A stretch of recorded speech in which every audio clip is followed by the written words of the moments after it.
How have those other experiences helped you provide better service in where you're at now? I was never in a sales role, but I was always working with people in other companies. Just a lot of building that relationship and learning to communicate gave me a really good foundation. How do you make sure to maintain that same attention to clients? The 2-pizza rule. Every cluster/group within a department should be able to be fed with 2 pizzas. Your teams should not be more than that, because then you lose the touch with the customer.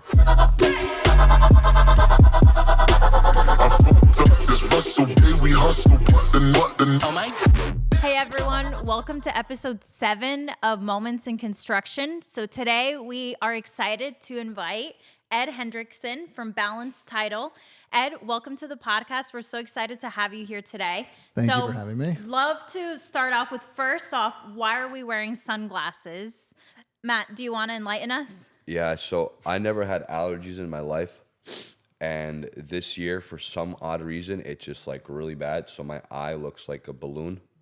And I don't want to showcase that. And I'm going to try to not touch my face during this podcast as much as possible. Yeah, let's make sure we do that. But yeah, I got my rag to pat down my watery leaking eye.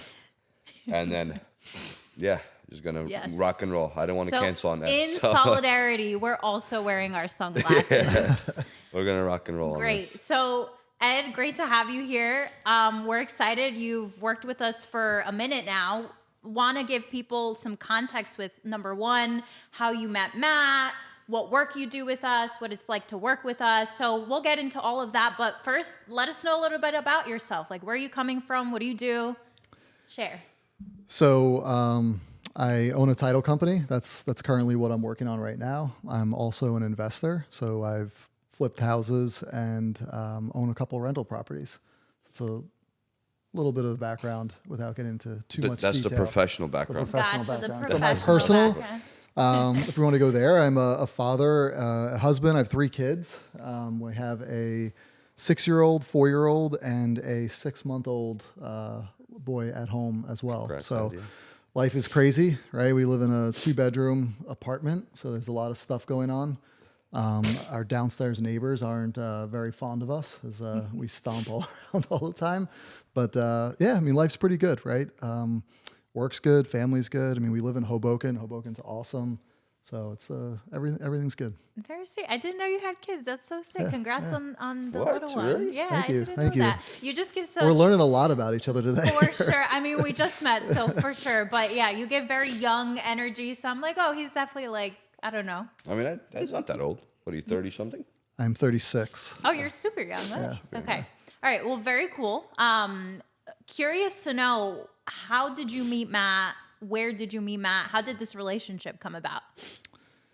So my brother-in-law at the time was doing the DSCR loans, like rental loans, with ABL.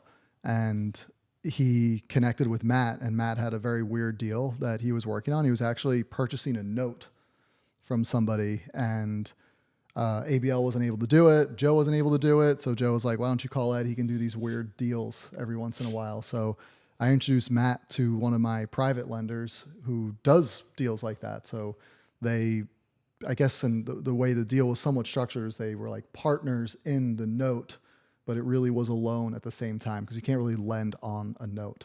But so Matt and I started to get to know each other through the phone and chatting about this deal. And then with this project that Matt was doing, after he, I guess, officially foreclosed and took over the property, he was doing construction. It was a 2-family in Ridgefield Park, right? Mm-hmm. Is that? Yep. Oh, is that 141? Yep. Gotcha. And he was doing construction on it, so I would go out for the lender on his behalf and do the draw inspections. So that is how we really, I guess, started a bond. It was in the middle of COVID, actually. I'll never forget when I met Matt. I mean, my daughter was born in December, and COVID was March. So my wife was definitely very protective of me leaving and going and doing these things. Mm-hmm. So she's like, wear your mask and all this stuff. And when I got there, Matt just hopped out of the car. He was like, oh, hey, what's up? Like, how are you? I'm Matt. Nice to meet you. And we shook hands, and he was like, oh, do you want me to wear a mask? And I was like, it's up to you. It's not a big deal. It's like, I have little kids at home. So it was just kind of like, I say that because it was just like a funny bonding of how our relationship started with that first interaction. It was just like, it just, to me, gave amplified example, like who Matt was, right? Like just kind of like ran out to go do something and was like, oh shoot, like do you need me to have my mask on? You know, like kind of moving very fast, but also very courteous at the same time of like, he never would have worn it. Only the fact that he saw that I had it on and like understood my story. So Did you talk to me before then? That was the spoken first time on the we phone met, right? briefly. Yeah. Just for very briefly, because when we do deals with Matt, like it's very quick. Matt is actually the name of the private lender as well. It's just very brief. I kind of get the background story, pass it along, and then him and Matt spoke on the phone, and they, especially due to the complexity of the deal, I was basically out of it. And then we closed, and he was like, dude, I need to do a draw inspection. So I came out, and that was the first time we met. That was the very beginning of our friendship. Yeah. We discussed doing some loans together, but it never... Yeah, I remember we did a couple, and I never took a draw. Yeah. I finished the whole project with no draws. Truth is, actually, I think you did one, right? One of them you closed, and we might have done two more together. Yeah. You closed, and like 30 days later, you're like, can I get a payoff? It's like, you didn't finish the project. You're like, no, I can't do this loan. Like you went back to, you did it with ABL. You just completely refied and moved on. But we stayed friends actually throughout that process. And I invested in Prawdzik Capital at that time on one of his properties, and we just continued to bond, and we were, going to dinners and stuff. And I don't know if I'm going off too far, but then it was like I started the title company, and Matt was like, cool, like let's do title. And like not let's do it together, but I'll send you my title deals, right? Yeah, correct. Yeah. Because we had a good friendship, and he had a better lending system, so the lending wasn't really going to work out, which is completely fine and understandable. But title was perfect.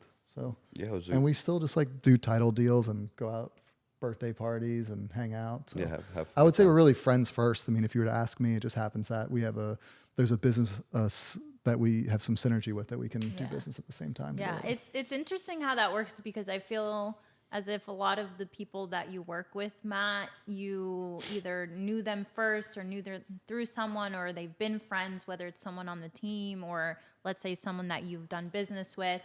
Why is that? Why do you tend to have an inclination toward that? Is it just naturally happen, or is that how most of your relationships you try to start? I mean, it's like goes back to the saying of A players like A players, right? Like if you are good, almost 9 times out of 10, 8 times out of 10, your friends are decent too, right? So it's like, well, I like you, maybe your personality is different than your friends, but at the end of the day, I'm sure some good people too. That's why you always first ask within an inner circle before you start to go out, because really that person's completely like cold, whereas your friends' friends or your teammates' friends or whatever, they're all warm, So it's like talking to them is a lot easier for that sense. And if you like that person, then and I like you, then almost surely I wouldn't mind that person either. So, that's pretty much it, I think. Yeah. Yeah. And how has that helped the relationship that you've had with Ed, in Ed wearing his different hats as he does? I don't know. I was along for the ride, I guess you could say. I mean, again, Ed's a completely separate business. Ed is completely independent of, by himself. Like in terms of, there's no like internal partnership or anything like that. I just always try to help Ed in terms of the companies, right? So like, hey, give me advice here, give me advice there. When we went out to eat or when we do things, right, we always sit down, we talk about, actually progressive things, right? Like things that are like going to have value, and valuable things is also the word I'm looking for. Right? Like how do you do this? How do you do that? Even on the phone, sometimes we spend an hour or two talking on the phone about whatever it is. And then we always try to circle back to the core of the purpose of the phone call. But at the end of the day, I've seen it evolve one thing at a time, right? And I always told them like, hey, you need to really pick one thing and like quadruple down on it, because at the end of the day, it's like building a bridge, right?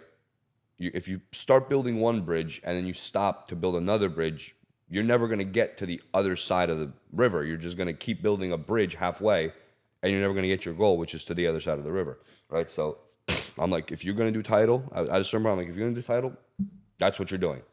You don't tell anybody you do anything else. All you do is that, and so on and so forth. So, you know, in terms of relationship with Ed throughout that process was really cool, right? I think Ed and I have worked together very well, you know, from the beginning in a personality aspect to later in business, in terms of just, you know, doing different things together, you know, via loans, via title, via, you know, him investing and stuff like that. So it's been good, but I'm very happy that Ed's finally doubling down or, you know, tripling down on title and really focusing on that, because at the end of the day, that's really what's going to help him get to that quote unquote analogy of the other side of the river, by building that one bridge, right? So, but yeah, I mean, I think me and Ed have started,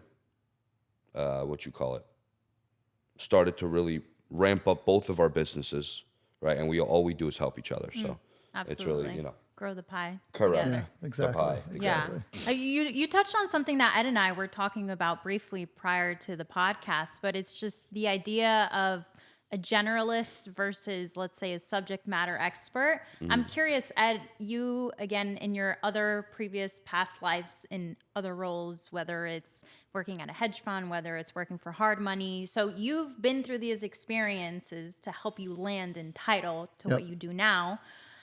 How have those other experiences helped you provide better service in where you're at now? Well, I guess like really going further back to like my finance background, you know, I was never in a sales role, but I was always working with people in other companies in their back office. So just a lot of building that relationship and learning to communicate. I think that gave me a really good foundation. I think that I always was a good communicator, but just learning how to do it a little bit in a professional manner of communicating. So I took that and my finance background into loans. And I had always had an interest in real estate. So I feel like I was an investor before I was in loans, because I had flipped a house or two. And I took this approach of, I always joke, like, you know, the realtor who sells you the home, but they don't even own a home, right? Or the loan officer who's selling you loans and they've never even used the product. That's always bothered me, because they don't really know the product then. They know how to sell it, which is a great thing, but they don't know the product. They never touched it and felt it and used it.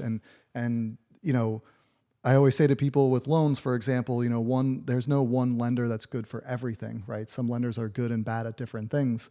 So by being in that business, I was able to educate people. So now I'm picking up this education aspect. I communicate, I can educate, and you know, I'm doing this hard money stuff, and I end up leaving. I worked at ABL prior. That's where I got my base for hard money. I left them, and I got into more investing. Still doing hard money on the side, which then kind of re-evolved again itself, and that kind of became my main thing. But I saw this other space in title as I'm doing hard money. Now I'm involved in the loans. I'm dealing with title. I'm dealing with the attorneys. And I just felt that there was a lack of education and communication in title.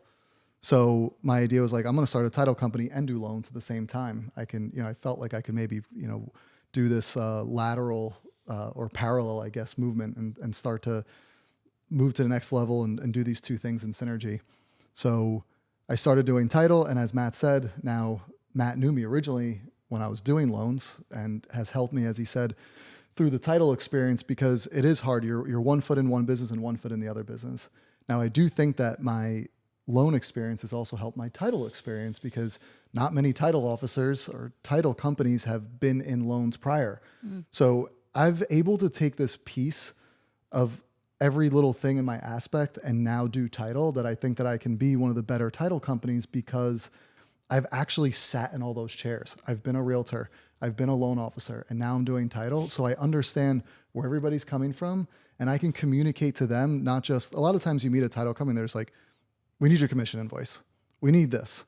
We're missing that. Like, it's just very like black and white. I can call and talk to a realtor. Man, I understand, like, you're missing that. You know, we need the commission statement. I get that on, and don't worry, I'll call the loan. Like, oh, they're like, oh, you'll call it. Yeah, like I can, because I know I can get on the phone and communicate better with them, because I've been them before. So just kind of having that multi-pronged history has really allowed me to excel in my role in our title company.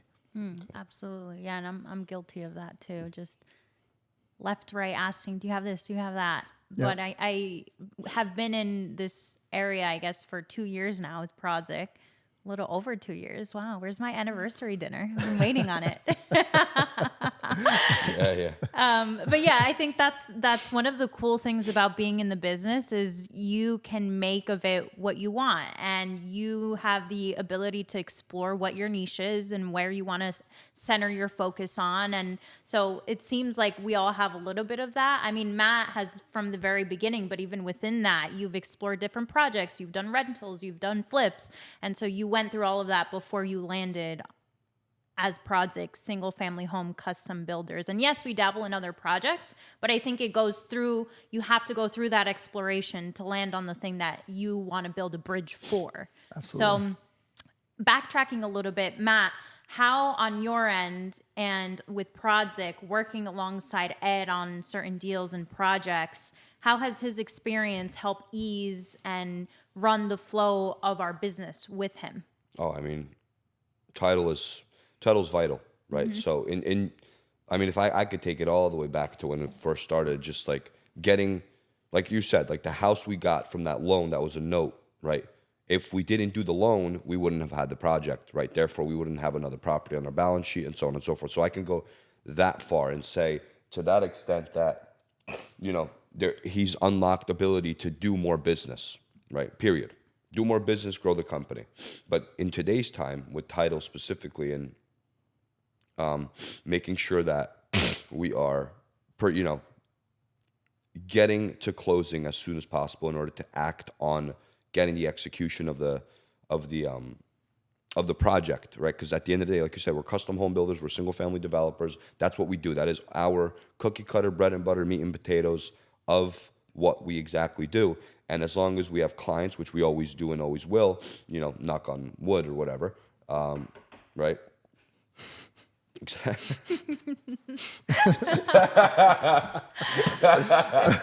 I had to. Like you guys set it up. So anyway, yeah, going back to that. So,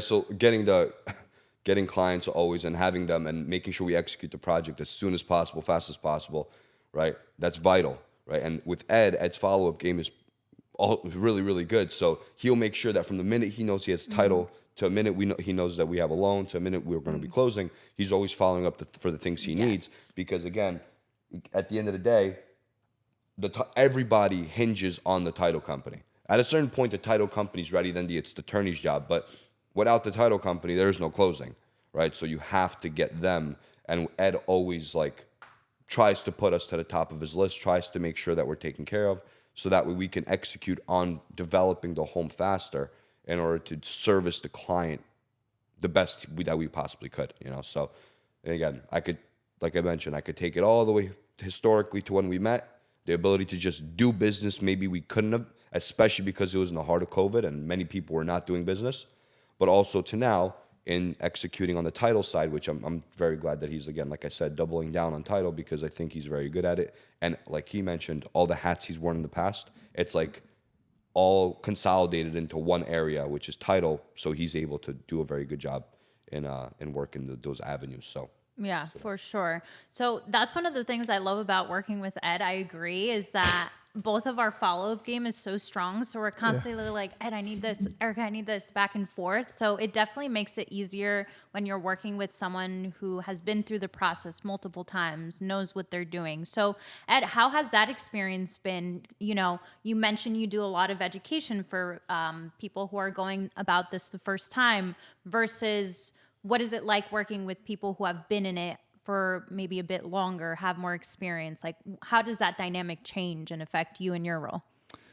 I would say it's nice, but it's also awkward for me at times because I am so used to educating. Gotcha. And I don't really have to educate with you guys.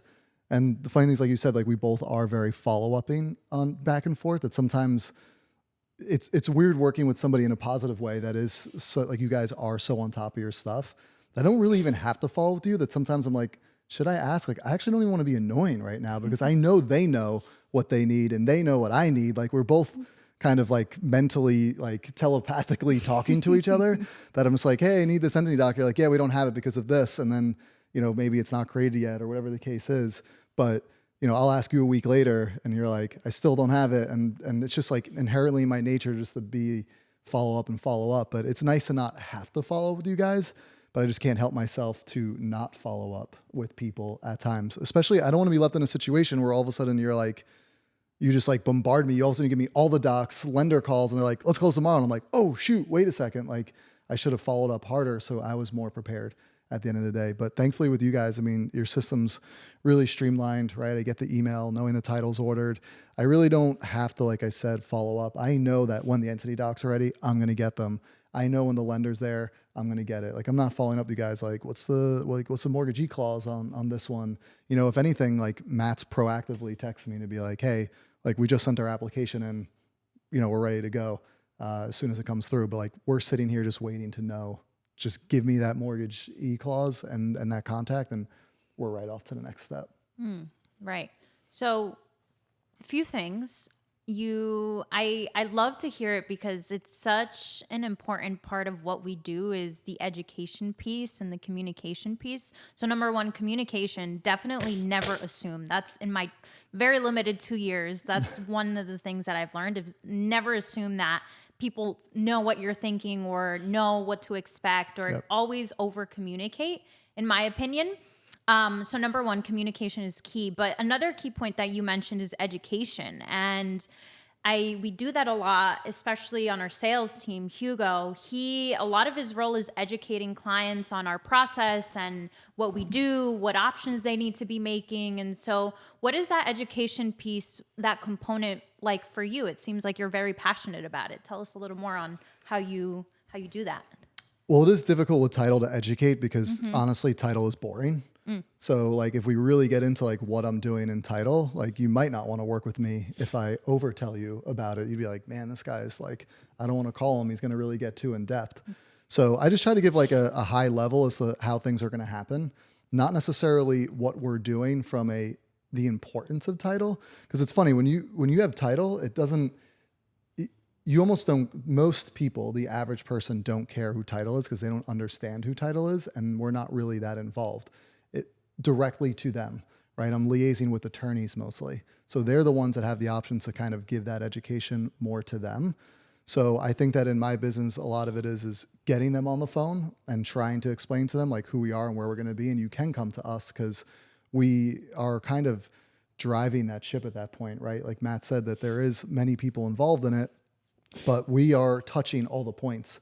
So we do have access and we can try to speed things up or be at fault for slowing things down at times. So I just want to be very open with people, let them know that they can reach out to us at any time through the process, and kind of more educate from that standpoint of just showing my openness in education, not so much the forcefulness of it. Because even a new person or an experienced person like Matt, I might educate him in just saying like, hey, like I know the problems you've had in the past with the other title companies because I've been there. This is how this is what we're doing differently, right? So somebody like him who's in the business, doing deals, executing day to day, that's important for him to be educated on. A new person, it's just being very high level, like here's what we do. We're always here for you. We'll hold your hand through the process. Okay. What distinguishes, you touched on this a little bit, but for our audience listening, what distinguishes your title company from other folks in the game? I would say for now we're very boutique, right? So we're a small company. My partner and I don't really have too much of a vision to have 100 employees, right? And that seems like, well, wait, why wouldn't you want to grow, right? Who doesn't want to be a massive company? But what we value is that touch that, like I can put my hand on your back and you'll feel that, you'll know that it's happening. And you appreciate that, I think the client appreciates that closeness that we have. So we can try to streamline and be as most efficient as we can and maybe have higher margin in what we do and try to keep our costs low versus we become the company that has 50 employees and unfortunately, like they just become very robotic. They just fall into the system at times when you get that large. And I think that larger title companies have that issue with themselves, right? You're not getting an individual touch. It's someone just going through their files, like, I'm working on these 5 files, like, hey, Ed, are you missing this? You know, like, hey, Matt, are you missing this, right? We're just going through and we're just doing our job, I guess, which I don't really love, right? Like, I'm doing a job, but I am who I am. And I'm doing me almost more importantly than I'm doing the job. Like, the job is a side effect of who I am versus me being a side effect of the job, which I think many people fall into, getting too busy. So the bottom line is we're small, we're boutique, we're hands-on, and like, you know, for better or worse, like, I'm accessible, right? That's a huge thing too, right? You can call me at 8:00 at night, and I know that if it's an important deal, I'll pick up and explain to you, you know, what's going on and where we're at and how first thing tomorrow morning, this is what we're going to be able to execute. Yeah. If you call that big name company, nobody's answering after 5:00. They're gone. They work 9 to 5 and they're out of there. Absolutely. Matt, Ed brings up a point that, you know, while some companies prefer to stay within, you know, 1 to 5 folks on the team and it allows them to keep that personal touch, for a growing company like Prawdzik, how do you make sure to maintain, number one, the culture, but number two, that same attention to clients? I always say this, it goes back to, that's something Jeff Bezos said. Or Jeff Bezos or Steve Jobs, one of those people. The 2 pizza rule, right? That every cluster of department or every cluster slash group within a department and or every cluster of people that collaborate together should be able to be fed with 2 pizzas. So your teams should not be more than that, because then you lose the touch with the customer, right? Because if you get too big with too many people, too bureaucratic, too many people need to approve, deny this, that, the other thing, then it just becomes very difficult for you to have that customer service, because there's too many hoops to jump through to get answers, and or there's too many people involved in a single, like when there's more people, that you can handle more people at the same time, right? So if you have a team of 10, you can handle 100 customers. A team of 100 handles 1,000 customers, and so on and so forth.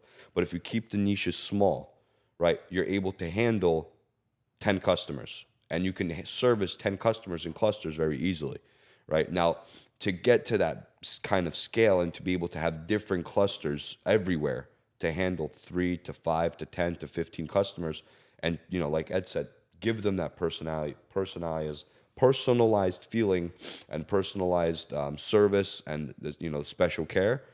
That's a whole nother discussion, you know, of how to get there. I mean, it's just like anything else in business. It's a cycle, right? You're gonna have your peaks, you're gonna have your valleys. You're gonna have peaks and valleys, and trajectory should be going up in terms of your customer service level as well, right? As you grow, you're going to have a hit onto your customer service because you're internally trying to figure out what you're trying to do, right? So when you internally try to figure out what you're trying to do, you obviously can't be too focused on the external because you don't even know what you want, right? Or what you're going to do.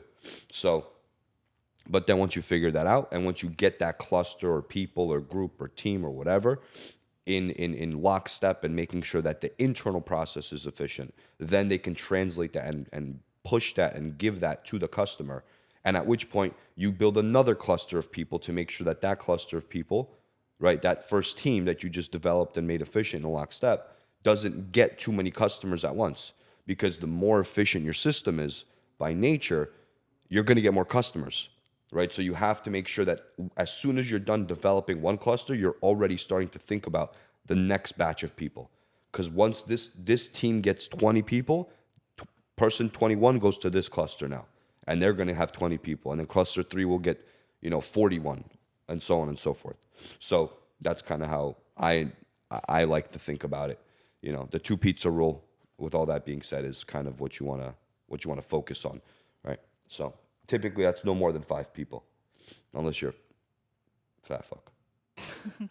Yeah, I don't know about you. I could down a whole pie by myself. I could do 2. If you could do 1, I could do 2. I've seen you eat, Matt. On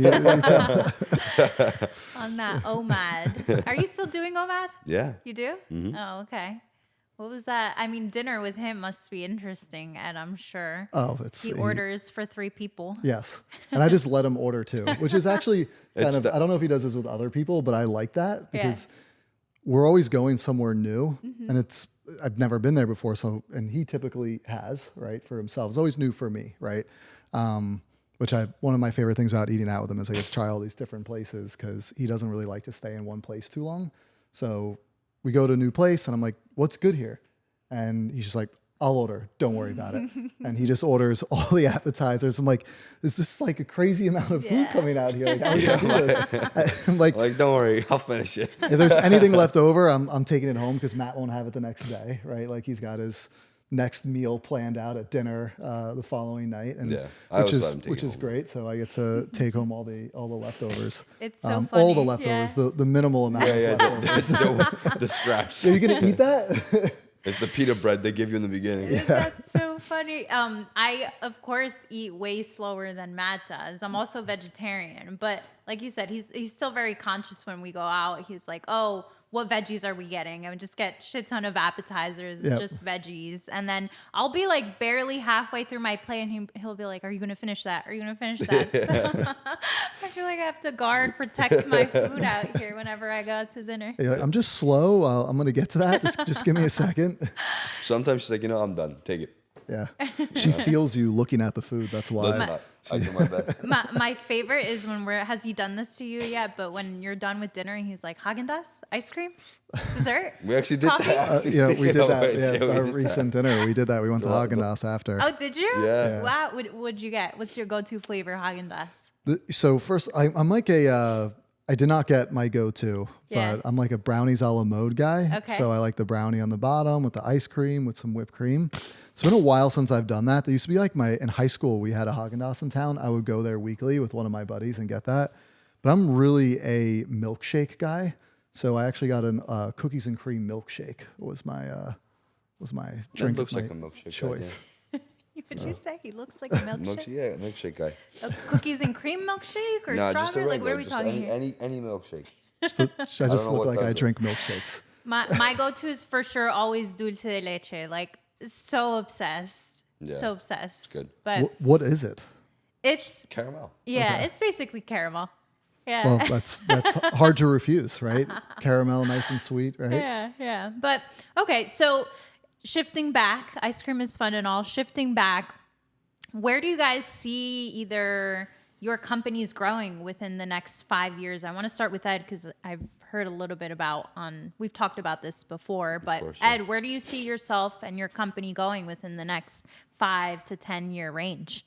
I mean, it's really right now continuing the traction, right? We're a new company. We're still growing. Not that Prawdzik Properties isn't growing. I know you guys are always growing, but we're really ground floor growing. So it's just continuing being out there networking, meeting new people, and eventually growing a team, right? Bringing that first person on, that second person onto the team and teaching them. Because as you were saying before, I want to say, I feel like a lot of it's personality, right? Like that's also how you continue that customer approach, right? If you bring people in to the friendship that we talked about, right? Why we're here today, because we became friends, because we were both kind of similar and going after the same sort of thing. So I think that growing a team and finding people who like working with us and want to grow with us into this, nice size company that we're looking for, maybe 5 people total doing, hopefully 20 title deals a month. So that would be our 5-year plan. And then, for me, very different than I know Matt's personality. I'm not trying to do this forever. So it would get to a point where the company runs well that I can be maybe, just call it like a 10-hour a week. I come in, I help out where people need help. More like I want to be the filler, right? So someone is out, like I can come in for a week and maybe sub in for that person, right? I like being in the ground floor and in the trenches. So I never want to be in the corner office, like by myself, like I own this company type of person. So getting the business to a point where I can take a step back and enjoy more time with my family. I mean, it is what I would like. I would like to be doing that all the time, be able to pick my kids up from school and be at baseball and all these events. I think when I was younger, I had this focus of I would work 80 hours a week and grind. But I think that now that I have these kids, think more about the family more than growing the business. So, yeah, it's important. Yeah. What I'd be able to go to more dinners with Matt as well. Listen, Ed's not a big advocate of dinner. He's like, this is a waste of time and money. I'm like, you know what? You know, maybe you're right. Let's go to a cheap place. Like we went to Segovia's the other day. Like it was great. I mean, Segovia's is good. What are you talking about? that's what I'm saying. It's good. Like it's a good place. Yeah. The drinks are strong. We've done pizza, BYOB, before. Yeah, we did We did pizza. that. Yeah. Again, like we just try different places. But anyway, 5-year goal. I mean, we've talked about this tons of times already here. So again, the goal is to stay where we're at. You know, we're not going to go national, right? You know, maybe something changes, but right now, no, definitely not. We're sticking in the northeast pocket of Jersey. Hopefully, we can grow to doing enough volume. Holy crap, my eye is destroyed. Just keep them closed. Yeah, but the thing is, like, I can't because it's like heat. It's so warm that I just like it's forcing me to Mike, open. do you have any like iced water bottles? Yeah. Can I have that? Because like I'm telling you, like this is torturous. This is torturous. Poor guy. Wait, what's this from again? Allergies? Or? Allergies, yeah. That's what I'm assuming. Yeah. Hugo texted the chat. He's like, I've asked Angie to stop beating you. Like, what happened? If anything, you brought this upon yourself. I was gonna say, is this like your people say it's allergy? My wife says I blame everything on allergies, but I'm really sick. Moment. No. Like I don't. You don't get sick, right, Matt? When I do, it's really bad. Yeah. It's really bad. It's like. He's fighting demons when he gets sick. Oh yeah, cool. The fuck. No, I'm good. It's Yeah. It's fine. It's fine. Colder It's in fine. the water. Yeah. All right. I'm gonna. You guys? Are you good with this water? I realize like this water's been there the whole Yeah, time. it's If fine. you like don't Usually. want it to be. Yeah, you try not to do that. Yeah. Okay. So starting back up. Yeah, so for sure 5 years. What about personal life? I gotta ask, Matt, like where do you see that? I know most of your 99% of your time is spent in work. What about outside of work 5-10 years from now? I don't know. Sensitive subject or. Yeah, no, it's fine. Kids, family for sure. I'm hoping. All right. Just my goal is just, start another company. That again might be bigger. It's just an idea, so I'm not going to say anything right now. But just an idea. Might get bigger than it is. Maybe it's not. I don't know. Who knows really at that point? But really that, and I don't know. Maybe move out of state. I'm not really sure. I don't really have any ambitious goals in terms of personal life, because I don't like to travel. I'm very like kind of set.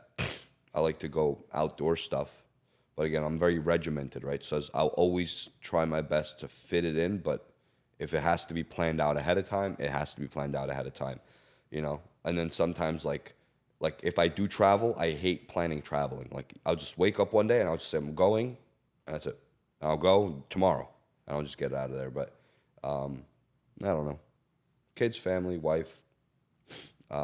And then, like Ed said, his projection and trajectory of life changed as soon as he had kids. So I'm sure that when I have kids or when I have a family, it's going to completely, everything's going to change. The whole dynamic of my life will change. So it's just, right now, I'm not in a position that I want to be having kids, right, or starting a family. So I'd rather triple down on what I'm doing, because I'd rather work like crazy now, so that way I don't have to do it for long, you know. But the thing is, now you're starting to talk about, you know, the definition of success, right? Like, which is what me and Mike talked about the other day. You know, you're always, you never reach your level of success, because people that are striving for success always find the next big thing to go after, right? So they'll always be chasing this ball that never stops rolling. So there has to, everybody in their life needs to decide what success is defined as, or else they're going to just work until they die, right? So, yeah, it's I don't know, different aspects, Yeah. but I think I definitely think for sure, guaranteed, that the trajectory of my life will change the second I have a family and kids, and then everything else will kind of fall into place, you know.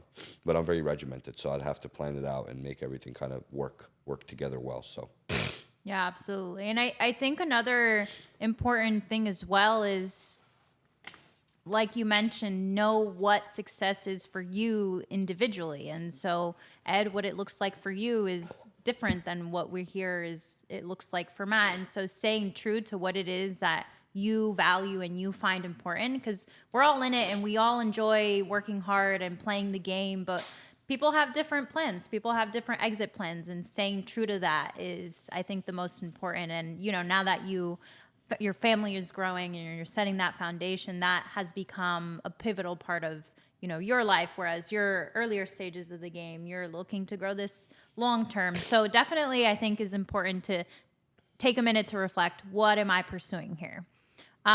So with that, I am gonna cut here because I don't know how we are on time so far. Like 20 minutes. I was going to do a 10-minute countdown. Oh, okay. Sorry. You did say that. Yeah, but it's 10:55, so we can. Start to wrap up. Yeah. I Okay. think so. Okay. Because we have at 1:30.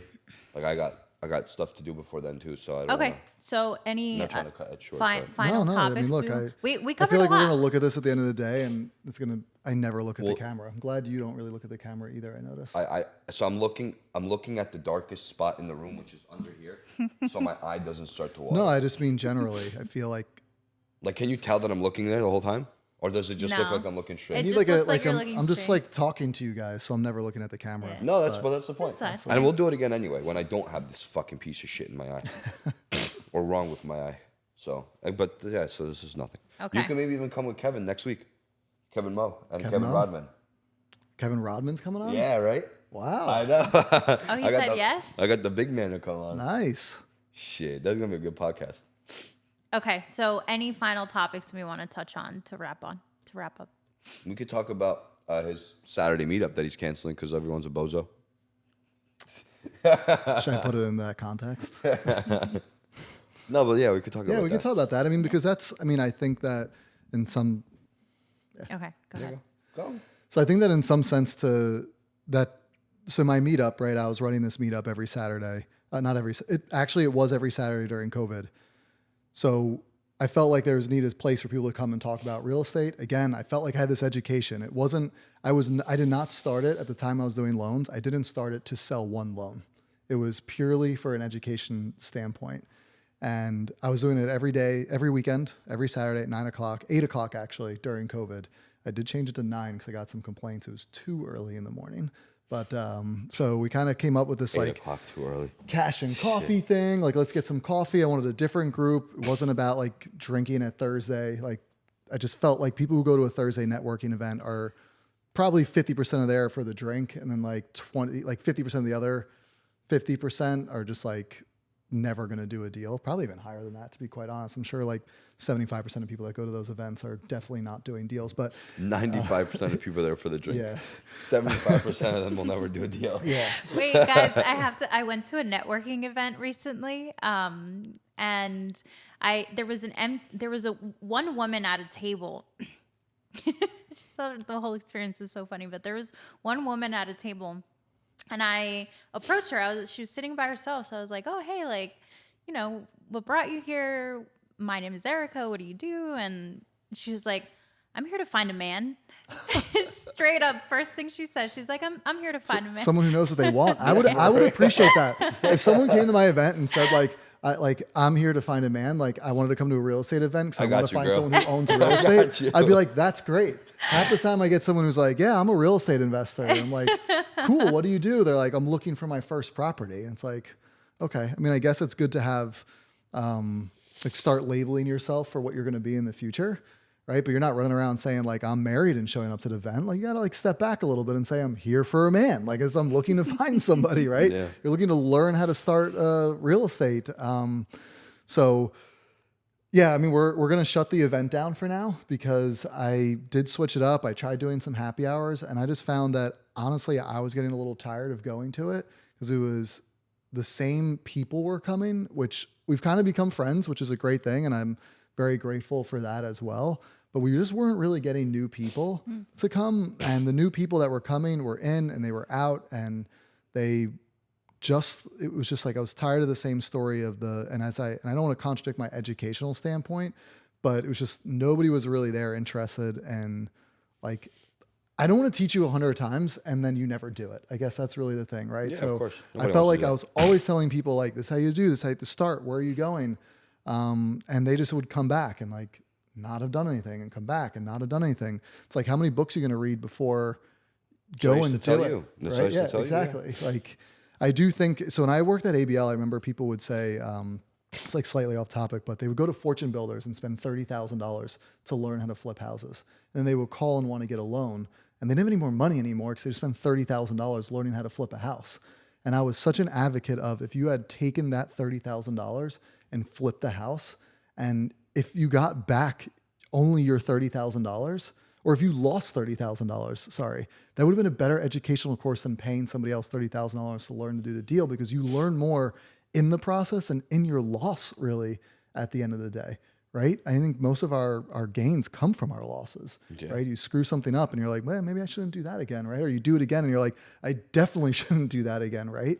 So we're changing it, we're dropping it. And my new approach to networking is, as Matt and I have started, I think the smaller, intimate things, being introduced to somebody is more powerful than going to the event, of course, and hoping to find the person. Same thing with dating, right? Like being introduced is going to be a little bit easier than going to a speed dating type of thing, I'm sure. So individualized meeting of people, and then I'm going to pick and choose the events that I'm going to go network with people. So it's just something we've talked about, right? We've tried many different things, and we gave it, I mean, I've been doing this for years now, so we definitely switched things up a lot. We did a couple, Matt actually hosted, believe 2 different events, definitely we did. We went around to a couple of the properties that he was working and, showed what, Prawdzik was up to, which was actually probably one of the coolest events that we had. And he's been to a bunch of other events just to try to come there and support each other, right? It's kind of what it's all about. It is, support, yeah. So, like, hey, if you need somewhere to go to do your event, like, come to some of our projects, right? And kind of showcase. I walk them through it, this, that, the other thing. But again, like he said, it's like there's levels to this, right? So like when people came to the houses I was doing, it's like, wait, you have 12 houses at once and they're all new construction, and you're at an event. And all of them are doing like, they either never did anything, they're doing like little projects that they're in forever, right? Whereas we have a machine, right? We build homes and we turn them in 7 months, right? It's an actual well-oiled machine, and it's getting more and more and more and more effective and efficient for us to do more and more projects, right? So it's like, it's I always say like, listen, I'm an idiot. Like if I could do it, you could do it, right? So you have to make sure that it's really you define what you want. You can have 2 or 3 homes in real estate and go travel the world and live comfortably and never have to work in your life ever again. You can have 100 million in revenue with 1,000 different buildings and still not consider yourself successful. So it's like you have to know what you want out of the game, right? Like, so I always advocated that on the meetups, and I said, listen, like, you look at me, I'm doing 12 homes. I look at Toll Brothers, they're doing 12,000 homes, and I'm like, okay, well, who am I? Who are we? We're nobody. We're peewees, right, in this game, right? And like, I just had a dinner, and I don't want to get sidetracked too much, but I had a dinner with a good friend of mine. Well, a friend of mine that I rekindled relationships back 2017. He said, "What do you want to do?" Right, and I think I talked about this on a previous podcast, right? Like, do you want to make $100 million a year? You're just going to be the next guy that makes $100 million. Either somebody's done it and someone will do it. You're nobody. Do you want to make $100 billion? You're somebody. Someone's done it before, and someone's going to do it after you. So you're just the next guy making some money that's $100 billion. So it doesn't matter. What you need to do is you need to focus on coming up with something proprietary to Prawdzik, right? Something tech, something software, something process-oriented, something system-oriented, right? Something that you can either A, commercialize and sell, or B, absorb into your IP or your balance sheet as IP under the IP category, right? Or whatever it is, right? So something that in the future, if you ever go to liquidate or sell, or if someone is interested in investing in your company, is that the other thing in the future when you're looking to do 10,000 homes a month or a year or whatever it is, right? They look at it as like, oh, nobody else in the market has this, right? That's no matter how much money you make, someone will always do it, and someone's always done it in the past, right?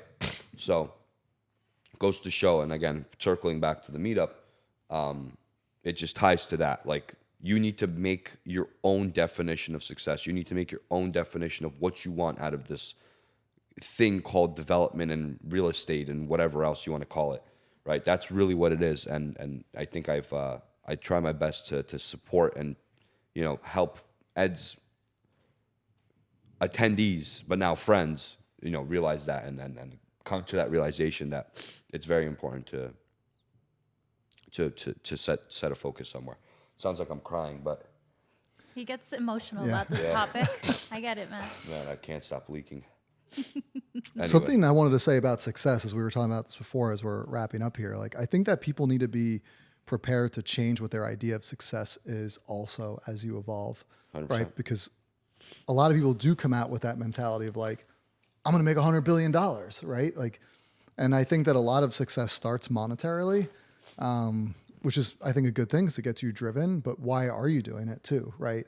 If you get to that 100 million, why do you want 100 million? Are you going to do something with the money? Are you helping people along the way?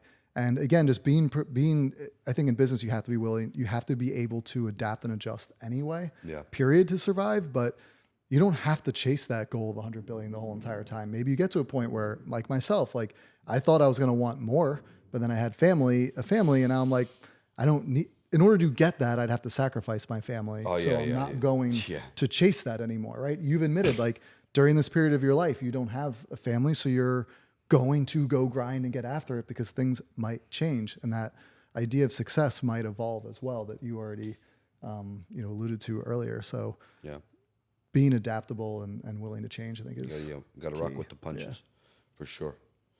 It's a lot of, listen, it takes a specific person to run $1 million company, it takes a specific person to run a $100,000 company, 10 million, 100 million, 1 billion. Every time it's another step. It's another step that you need to change, right? And like you said, with change comes sacrifice. It's inevitable. It's inevitable. Something's got to give. You can only do so much. You only have 24 hours in a day. You can only do so much, right? So anyway. Yeah, so we'll leave you with that question. What's important to you and where are you putting your 24 hours? Yeah. So with that, guys, thank you so much. Ed, it was lovely having you here. Thank We you, Ed. hope You're to the have best. you Thank back you for again. having me. I appreciate it. I'd love to. Yeah. So with that, thanks everyone for joining for episode reveal ourselves, episode 7, Moments in Construction. Can't wait to have you back. Don't forget to like and subscribe. If you like some of our content, it goes a huge way. We'll see you next time.